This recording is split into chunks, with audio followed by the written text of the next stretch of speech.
bây giờ số lần số tụi in bao hạt tiền này conว่าbao ya cái nhông sẽ là bao chỉ mong cũng một bông thông tin chậm lọt nữa mong nè bây giờ nhông từ trong Mỹ cả mấy bạn chạy được quá ha thì mong qua thông tin chờ thì tụi tôi là chỉ sáng nhỏ đi rồi tụi tôi là sáng thì một số cái gì bao nhiêu mọi thứ đấy rồi bao nhiêu conว่าbao ya thế thế thì sẽ là nó chỉ cá bự là chỉ trâu ra cứ tí là có sinh dài mấy tuổi mấy nhỏ cho nên cho thấy chẳng nhớ tao nên nát tao là chỉ tới rồi bao nhiêu mấy nhỏ có kia là chỉ tao kia đi có kia đi trả chỉ bao mấy tuổi mấy nhỏ chẳng một cần đấy là tao cho nên chỉ có kia thế nếu mà tao chẳng tao giả nữa trở đi của nó thế của experience của bao thế của experience lọc cái này của tụi khanh thì sau đó thì kiaเขาขนาดตัวชื่อเต้าผมตัวน้ำนาสูปันซ้อนตอนดาเราทุกเป้าแต่มั่วอยู่หมู่เขาเตะหมู่ถ้าเตะหมู่จ้ะเจเสด็จจัวแต่เจ้าเก๋นะเจ้าเก๋นะหมู่ชาวเวียงจันทร์นั่นสินะเจอีตัวเต้เจเสด็จเลิกตาเจช่างเก๋โอ้ด่าขวดเล็กคนด่าน้ำหมู่ติ้งก็ปอเปฉันยงรบปอเปหาร้องโตเก๋เรามองถึงหมู่ตันทองเนี่ยมองโตเก๋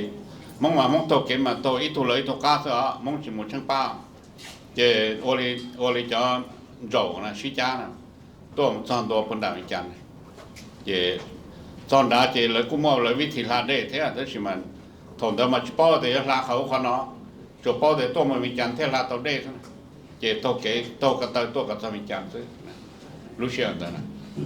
để bây giờ mà lại hành gì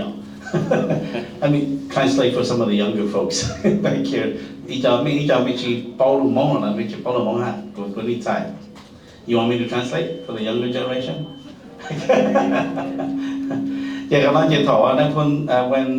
When General Powell left the country, people were crying, didn't know what to do. They have no idea what's going to happen. Some of people still had, parents off in the garden, in the farm field. They still have children going to school, off somewhere else. And so they all didn't know what to do. But when they all came together, they knew that in order to escape the country of Laos, they have to walk to Vientiane and then cross the river into Thailand. That's it. Yeah, chỉ bảo là mong giàu ha, chỉ bảo là anh kia giàu ha, nó chỉ phải học mong English thôi. Yeah, còn nói có experience về cho vấn đề là thằng đó thằng xa cho chuyên nghiệp của tôi là năng够用，thì cũng một cần đó cho họ nhớ tới chơi nữa mà, về cho mong nhau cho to xuyên mà về cho mong kiểu cỡ cho anh người về thế này, người bao cho số thì cho tôi tự họ làm một cỡ được khó rồi nè. So in Laos we only have in the village. You can only go up to 3rd grade, and after 3rd grade, you have to go somewhere else to go and learn, to go to school. And he was only 20 years old in '75 at that time. Yeah, thì liên đời thì thổ ở bên sẽ là cho mình nhỏ là nhiều tuổi nhiều cho tí là nhiều tuổi nhiều thì sẽ là mà tôi muốn xin chỉ bỏ thì số năm phòng ra cho tôi ổn định nè. Họ cho tôi tao thì theo lý khiến gì trong thì muốn nhớ hà rong thì theo lý bông tôi tất cả rồi nè. So parents fled by themselves, the children fled by themselves, and they all came and met in Nam Phong, the refugee camp, and reunited in Nam Phong refugee camp. Thì cái chuyện câu thì nếu mà hàng mình cái chuyện câu thì hay cho cái tu sửa ya, cái cho nhẹ, cái cho đâu. Yeah, chẳng có mà hay cho hay để trả mua inu tận đây này sẽ được chuyên gia hay để bé tới đây giờ vì trả bé theo phong tế chờ nè, thì cụ theo mua chẳng cho sâu chia để bé phong tế chờ giờ vì ăn chuyện thì có sẽ là do trong hay để mua tên tế giờ tận đây thì sẽ được lúc có một phong giờ vì hay để tới đây tới cho thì ý là trời lên chơi thì ý là mỗi kho lợi nè sẽ được chia một thông thì bao thì sẽ được khi một thông luôn điện tây nó thì bây giờ sau rằng câu là thì sẽ được xí khi một đấu cho nó là về xin chọn. So the reason why he wrote the songs focusing on history and the challenges faced by the refugees is that he wants future generation people to not forget their history, because he knew that one day we're going to be dispersed throughout the world, and he wants the stories to be told and to remember our collective history.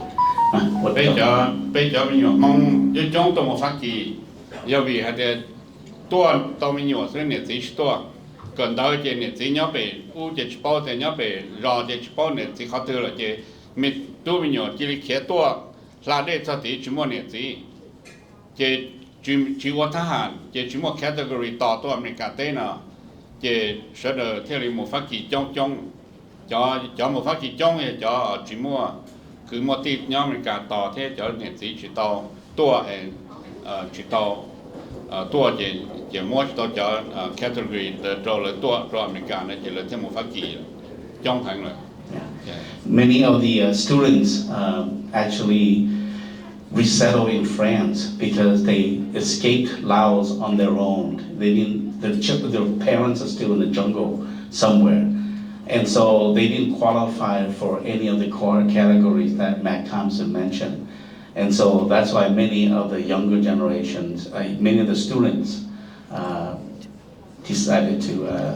go to France because they didn't have category. Okay.